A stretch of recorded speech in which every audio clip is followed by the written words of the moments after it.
Добра вечер, почитувани гледачи. Термин за ново издание на вестите на КТВ телевизија 5 август 2021 година. Кризна состојба во трајање од 30 дена прогласи владата на денешната седница заради зголемената појава на пожари и спречување на нивно ширење. Владата на денешната 95-та седница, која се одржа изутринава во 8 часот и 30 минути, преку видеоконференцијска врска донесе одлука за постоење кризна состојба на територијата на Република Северна Македонија во трајање од 30 дена. Одлуката е на предлог на Управувачкиот комитет за координација и управување во системот за управување со кризи, чии членови на седницата која се одржа на 4-8 во попладневните часови, го прифатија предлогот на групата за процена за утврдување на постоење на кризна состојба на територијата на државата заради зголемена појава на пожари. Одлуката за постоење кризна состојба заради зголемена појава на пожари и спречување од нивно ширење во траење од 30 дена е донесена со оглед на потребата од рационално користење на националните ресурси и координираното дејствување на сите засегнати институции заради зголемената појава на пожари и спречување на нивно ширење.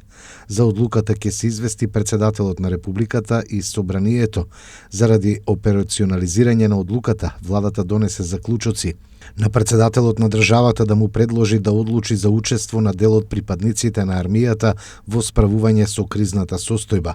Главниот штаб при Центарот за управување со кризи ЦУК веднаш да започне подготовка на акцијски план за превенција и справување со пожарите, како и целосен преглед на расположливите човечки и материјално-технички ресурси, како и план за координирано дејствување. Министерството за внатрешни работи, армијата, Центарот за управување со кризи, Дирекцијата за заштита и спасување и Министерството за здравство со сите останати засегнати државни институции, како и единиците на локалната самоуправа, да ги стават на располагање сите расположливи капацитети и ресурси кои можат да се стават во функција за справување со кризната состојба. Владата го задолжи главниот штаб при Центарот за управување со кризи да определи лице за односи со јавност, кој на дневна основа ќе ја известува јавноста во врска со превенцијата и справувањето со пожари на територијата на Република Северна Македонија, се вели во известувањето од пресцентарот на владата. Општина Кавадарци со апел до местните заедници будно да ја следат состојбата околу евентуални пожари, а и до граѓаните совесно да се однесуваат кога се движат во отворени простори. Во врска со појавата на пожари и високите температури на целата територија на Република Северна Македонија, а се со цел да не дојде до избувнување на пожари кои би предизвикале големи материјални штети и загрозување на животот на граѓаните, од општина Кавадарци апелираат членовите на местните заедници да го следат и навреме да ја спречат појавата на пожари на подрачјето на територијата на нивната местна заедница. Исто така да внимаваат да не се палат огнови, скари, да не се фрлаат до горчиња на отворен простор и да не се складираат материјали кои се само запалливи и запалливи, како и редовно да се проверуваат и одржуваат инсталациите и уредите кои можат да бидат причина за настанување на пожар. Членовите од местната заедница да соработуваат со другите надлежни институции заради превенција од ширењето на пожари. Имено од општина Кавадарци информираат дека во тек е мерката забрана за движење во шумски предели, која е на сила од 3 август годинава. Погоре споменатите задолжувања се со цел да се спречи зголемениот ризик од пожари од високите температури и портокаловата фаза со која е зафатен нашиот регион, како и големиот број на локални пожари кои што се активни во земјава. Општина Кавадарци апелира на совесно однесување на сите останати жители и сите сопственици на приватен имот, каде што општината нема ингеренции да интервенира за одржување на својот двор и плац и превентивно делување во насока на заштита на пожари. Во случај на појава на пожар, граѓаните веднаш да ги известат надлежните служби на следните телефонски броеви: кол центар 13 300 и територијална противпожарна единица 193. Денеска на пресконференција председателот на Сдруженијето Тиквешки лозарово воштари Дане Јошев говореше за недостигот од вода за наводнување на кавадаречките лозови насади и други земјоделски површини. Ние Тука имаме проблеми не само ние во целата Квишија, не само во Кавадарци, во целата Квишија со водостопанство Тиквеш. Затоа што 4 години од кога се дојдени на власт, оваа власт, апсолутно не се грижат за водоснабдувањето. И тоа, еве сега за да не погрешам, ќе ги ичитам сите барања наши што во 4 години ги бараме. Во Ваташа промена на линија од 850 метра не работи 4 години. И таа не се поправи до ден денес, а обичаено е да се поправи. Поправка на пумпите на Лазово Мовче Тисовец од 3 работи само една. Нема вода за наводнување во каналите К1 и К2. Тоа се К1 горе, а К2 е овој кај што стојам, сувиот, што нема. Колку време нема вода? Па месец и пол. Неисправни пумпи во Марина, од 6 работи само една, а тие што се на висока зона во Марина, до Дисан не може да навадат. И таа едната работи по пола саат, и одмарат и така. И таму најголем проблем е исто. Носење на обичајните каналски мрежи во Овчка река, Смилица, проектот стои 4 години кај директор. Кога бевме лани на состанок, вика ево тука стоја, уште Ристе кога беше директор, стоја вика тука изготвен, ама не пуштат пари. Носење на каналска мрежа и пумпа во местноста Брушини. Таа виче Панчо минав до грижникот на лозаате, 2 мандата допир човеците ги лажеше за таму дека ќе добијат вода и до ден денеска нема нити мрежа, нити пумпна станица. Скапа вода, баравме да се намали водарината, пошто на Бразда тие што поливаат од 1860 да падне водарината на 1000 денари, затоа што на ове што се подотворено, они се околу 700 денара, од 2 денара на кило губиме виќе на гроздето во водарина, кај што има вода, вика. Нема резервни делови за каналските мрежи. Тоа виќе секоја година го збориме преку вашите телевизии и писма испрачиме, нема водари, нема вода, пумпите не е исправни и оставено е сето од 130 милиона килограми грозде, сега оваа година исто како Ломнанската од 60 милиона 65 ќе нема повеќе тие што оние што поливаат. Плюс на следија готови линии, пумпи од водостопанство не се способни да се грижат за исправноста на истите. И на крај треба виќе околу вака не може, се под Скопје, за една спојка тендер, за една огралица пат тендер, него мора водата да падне под собранието, да преземат општините, така би имале ние. Пошто овие линии, сите завршуваат у канал горе што се од К1, кога би работеле пумпите во Тисове, така че имаме и технолошка вода за градот, за поливање на травите, периферијата ќе се опфане сета дворишта што имат луѓето садено, што користат од оваа за пиење, така би имало мир. Сега, уште за да потврдам дека тоа сето што го зборуваме така, во првото писмо, првиот допис е испратен до министрот за земјоделие Љупчи, уште 2018. 2017 имаме состанок во канцелариите и после вика доставите до министерот. Министерот после ми рече доставите го до влада. Ево, доставено е до влада, до господин Трашковски. После одиме натака. На 27.1.2020 година барме седба со министерот Трајан Димковски, но не ја прифати. Околу проблемите, околу цената на гројдето и околу наводнувањето. На 22.10.2020 година баравме до министерот, не, до премиерот, господин Зоран Заев. Му кажаме проблемите зошто не напримат и зошто не се поправат овие работи околу наводнувањето, околу цената на гројдето, околу сушата.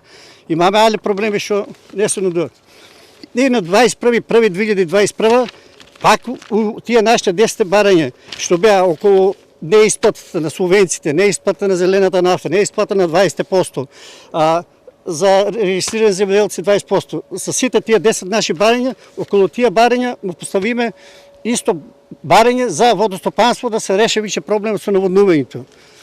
И на 4.6 пак го потврдиме, тоа требаше да имаме тогаш и речи го за гројдето за откупот, али нешто не бидна. На 4.6 сега му пративме друг допис до министерот Аријанет Ходжа и конечно веќе после 4 години, еве на 23.6.2021 година, на наше барање На наша барање конечно ни одговорија. Ни одговорија за сите наши 10 барања. Од тие, сега да ги читам сите, нема потреба, него ќе читам само за друга прилика, пошто А сега за наводнувањето. за наводнувањето. Иначе тука обичано е дека субвенциите ќе се исплатат до 36. Ево го веќе, до 36. И другите пропатни мерки дека ќе ги исплачаат. Не бидно ништо од тоа. За зелената нафта, дека тендерот бил поминат, дека ќе чекаме. Еве ме сипал 2, уште ги чекаме ние платежните картички. По основ на исплата на 20% за индивидуални земјоделци, бар добра што се признават, 2018 е извршена исплата, а 2019 уште се работела. После стигнуваме до зелената нафта, тоа кажаме, еве сега стигнаме до водостопанство. Во однос, и ќе прочитам, во однос на решавање на проблемите со наводнување, предвидени се инвестиции во износ од 141 милион и 720 хиляди денари во Тиквешкиот регион за наводнувачката сезона. Набавка на резервни делови за одржување на ХМС Тиквеш, санација на делница Макарија, санација на ГВ-59 Неготино, осъвременување и набавка на нови пумпи за пумпна станица Марина. А од 6 пумпи само работа една. И реконструкција на ДМК Неготино, санација на сифони ХМС Тиквеш. И на крајот, со предвидените инвестиции ќе се обезбеди континуирано и навремено наводнување за обработливите земјоделски површини во Тиквешкиот регион. А од сето тоа нема ништо. Сега ќе ве одведам, еве тука на 20 метра, сите лози, еве под канала се изгорени, еве луѓето со пумпи вадеа тука. Сега и тие не може да накачат вода, пошто вода нема. Од К1 горе иде вода од 4 до 7 линија. И фактички се е оставено човекот на ние пат тука со моторот чекаше, од дождот влезе малку вода, колку 2 сата, ја да влече, му се слоши. Лично јас го однесов до болницата, па пред инфаркт што добил таму човекот и мотор се однесиме после дома. Ево го лојс, ќе го видите на човекот тука како и сите лојзи нагоре како се изгорени. Во работна единица Љубаш во АД Гоце Делчев се берат раните сорти на грозје, конкретно кардинал. Грозјето е со добар квалитет. Разговаравме со лицата кои ја вршат бербата и учествуваат во една од најважните операции. Зад нас е лозјата на АД Гоце Делчев Кавадарци. Конкретно организациона единица или ООЗ Љубаш, ако се сеќаваат они постарите кавадарчани. Зад нас имаме лозија на кој се пакува трпезно или десертно грозје, како кавадарчани милуваат да кажат, кардинал. Има некои други сорти кои во ова организација, во ова компанија, во ова акционерско друштво се негуваат и со години поред не се ископачуваат. Ова последното зборче е многу важно, бидејќи во Тиквешијата голем број на лозари се откажаа од своите лозија заради нерентабилноста, заради ниските цени. Во АД Гоце Делчев Тиквеш, напротив, важи обратната формула. Овде се инвестира и земјата која е гола се прави лозје.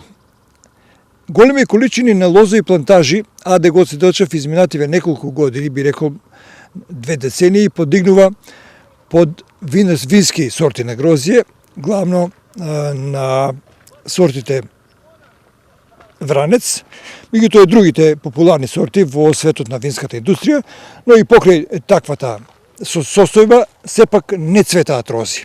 Вие сте агроном овде? Да. Како се викате? Ирена. Ирена, каков род имаме годинава? Па добро. Сега се уште сме на почеток, нели се бере кардинал, добро. Кардиналот Иако е многу жешко, да, се трудиме да биде, да Колку се може извади ова жешко максимум. да му наштети на ова десертно или трпезно грозје? Па може, да, може. Го стопира развојот на лозата, го запира зрејењето на лозата. И мора да се набере што е поскоро Да, можно. да. Иначе калибрацијата видам дека не е лоша така. Па не е лошо, да. Сега е супер, сега од Сабајле сме долу. Кои луѓе ќе го јадат? А кои граѓани? Која држава? Србија? Србија. Имате традиционални Србија, пазари овде. Србија, да. Ако судиме според она што го гледаме сега, дали можеме да оцениме дека годината ќе биде родна? Годината е родна, али Приносите мислам дека ќе бидат намалени, не мислам него сигурно ќе бидат приносите намалени ради да не речем не времето од овие жештини што се по 40 и над 40 степени. Делови од тиквешијата мислам дека и че немат грози. Ова е оценка на еден агроном, на Блажи Калуџеров. Тој е раководител на работната единица Љубаш во склоп на АД Гоцеделчев Тиквеш, предпријатие кое е единствено организирано и на многу квалитетен, софистициран европски начин од ледова лозија. Сега сме во лозови плантажи под картоши и вранец. Картошија, лозови насади од сорт картошија. Ова се новите лозови насади кај што се подигат. Сите лозови насади нови што ги подигаме на овој принцип. Лимени колци, полесно за работа, за одржување, за машинска берба. Системот капка е по капка е. Систем сето е наредено со систем капка по капка. И прихраната е во рамките на водата што е добива. Да. И прихраната оде со самата вода преку самиот систем. Вашето акционерско друштво вложи многу пари за да се добие ваков вид на производство и на грозија. Треба ли во лозарството постојано да се вложува и зошто? Лозарство нормално. Лозарството е исто, да не речем наука, да не речем него е наука ки што трпи секој ден промени. Нормално. Нови има особено у оној дел ки што треба машински оддел да не речем лозарството. Трпи секој ден промени и ние као фирма се трудиме да ги следиме тие сите новини. Значи имаме машина од оваа година, машина за дефолијација или нашки кажано машина за лачење лист.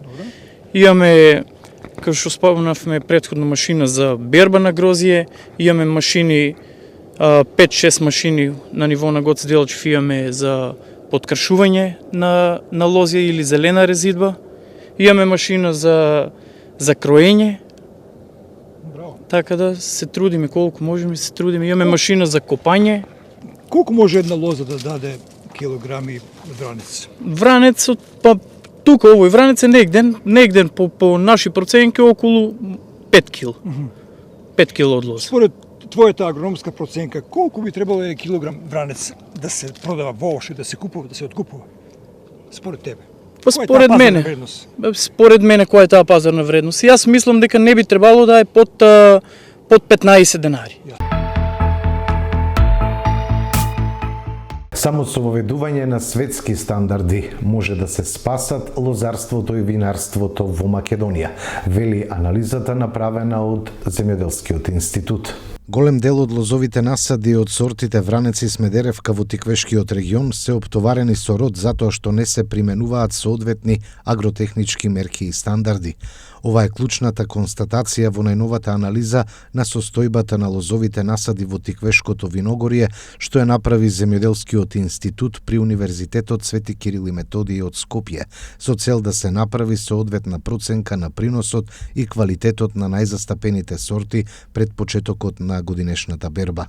Конкретно, анализата на институтот покажува дека просечниот принос кај вранецот од 10 најголеми локалитети во Тиквешијата оваа година изнесува над 24 тони по хектар, а кај смедеревката тој надминува и 28 тони по хектар.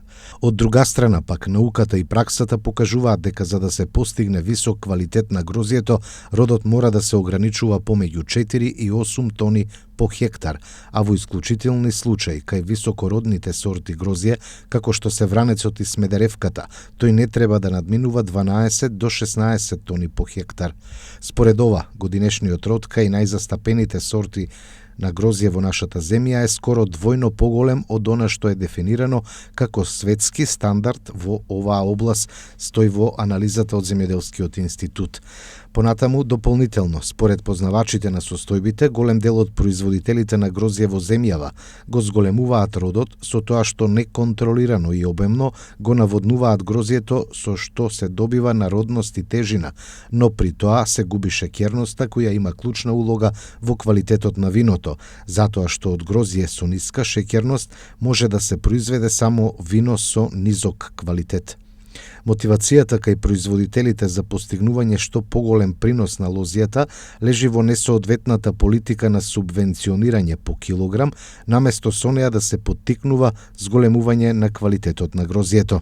Понатаму во анализата на Земјоделскиот институт стои, науката и практиката докажале за да се произведе грозје со потребниот висок квалитет, неопходно е да се напуштат досегашните практики за зголемување на родноста и тежината на грозјето и задолжително да се воведат современи стандарди и агротехнички мерки со кои ќе се ограничи родот до потребното ниво, што е пракса во сите светски вински региони каде се произведува грозје и вина со премиум квалитет. Иднината и долгорочната развојна перспектива на македонската винска индустрија и лозарството зависат од тоа колку брзо ќе ги прифатиме и примениме светските стандарди во производство на грозје со висок квалитет, кое е неопходно за производство на врвни вина со премиум квалитет, што се бараат од страна на потрошувачите, особено на странските пазари. Производството и пласманот на големи количини наливно вино со низок квалитет, што се уште доминира во нашиот извоз, не ја подобрува нашата конкурентност и нашата репутација како винска земја во светски рамки, велат од најголемата македонска винарница Тиквеш, која воедно е еден од најголемите извозници на премиум вина од земјата. Инаку, за да го стимулира производството на грозје со висок квалитет, што е императив за Тиквеш, винарницата од оваа година започна да им нуди повеќе годишни договори на лозарите кои произведуваат сорти со највисок квалитет, кои се особено ценети на домашниот и странските пазари. Истовремено за грозјето со највисок квалитет, кое се преработува во процесот на микровинификација, преку кој се произведуваат премиум вина во ограничени количини. Предвидени се и посебни услови за плаќањето на откупеното грозје, кои се многу пократки од законски дефинираните рокови. Ласовска, Трајанов и Стаменковска од ВМРО ДПМН го блокираат покачувањето на платите на наставниците, обвинија на пресконференција од СДСМ. ВМРО ДПМН повеќе од 3 месеци ги блокира законските измени со кои на наставниците и стручните соработници им се обезбедува постојан раст на платите и подобар статус. Очигледно по налог на Христијан Мицковски, тројца пратеници на деструктивната ВМРО ДПМН ја кочат работата на надлежната собраниска комисија. Тоа се Благица Ласовска од Штип, Здравко Трајанов од Радовиш и Бети Стаменковска Трајковска од Скопје. Поради ваквата деструктивност на ВМРО ДПМН и Мицковски, наставниците и стручните соработници не можат да добијат повисоки плати. ВМРО ДПМН е против тоа наставниот кадар во основните и средните училишта да има правна и економска сигурност. На овој начин ВМРО ДПМН е и против тоа 4700 наставници и стручни соработници во образованието да добијат трајно вработување. Ваквото газење по достоинството на наставниците и нивно непочитување е одлика на ВМРО ДПМН. Тоа го правеше и во време на режимот. Но што им сгрешиле наставниците и стручните соработници во образованието на ВМРО ДПМН? Тие не се виновни што Мицковски нема идеја, план, програма, што нема никаква понуда за граѓаните. Наставниот и стручниот кадар се клучната алка во воспитно-образовниот процес. Ги повикувам пратениците на ВМРО ДПМН, наместо Мицковски, да ги одберат наставниците и стручните соработници, наместо блокадите да ги одберат реформите во образованието.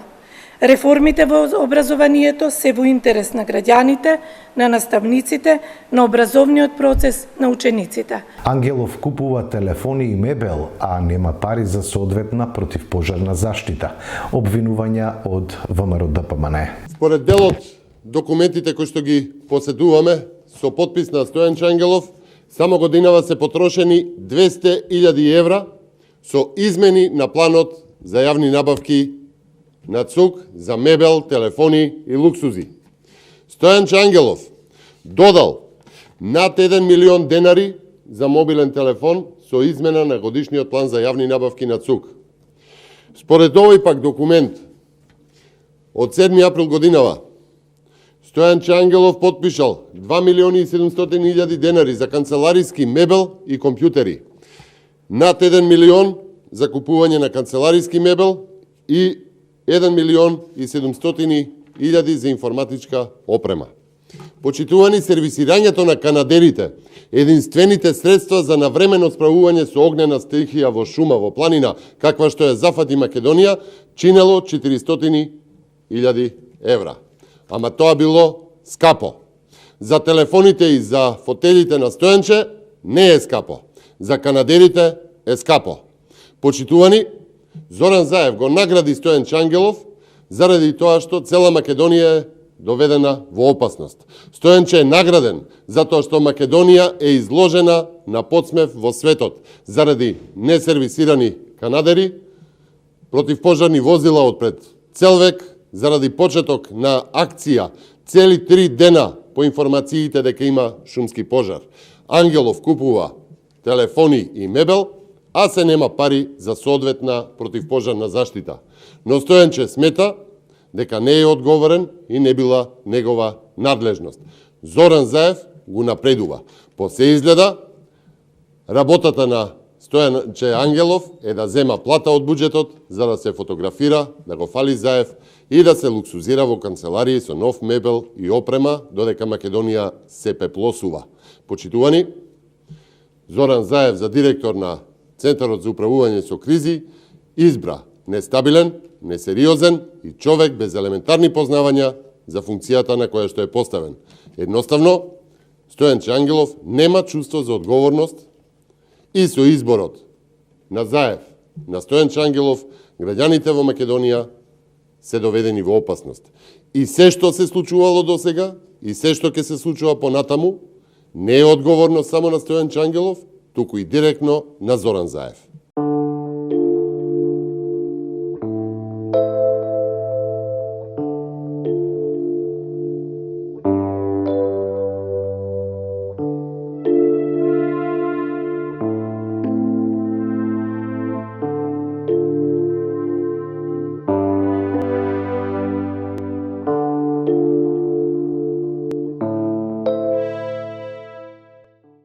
На крајот од вестите, почитувани, следува и прогноза за времето. Утре ќе биде променливо облачно и посвежо. Претежно во првиот дел од денот ќе има локален пороен дожд и грмежи.